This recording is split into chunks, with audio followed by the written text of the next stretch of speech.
Էջմիածինը նշում էր Վարդավառի տոնը։ Քաղաքի կենտրոնական պուրակում արդեն մի քանի տարի է կազմակերպվում է տոնական միջոցառում։ Մշակույթի պալատի երգի եւ պարի խմբերը իրենց գեղեցիկ կատարումներով օրն ավելի տոնական են դարձնում։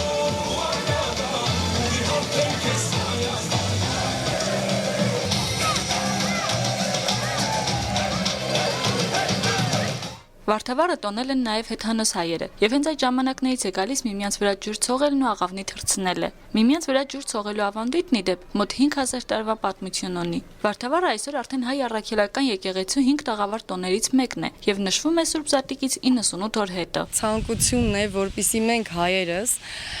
չհեռանանք մեր ակունքներից, մենք այնքան հրաշալի տոներ ունենք,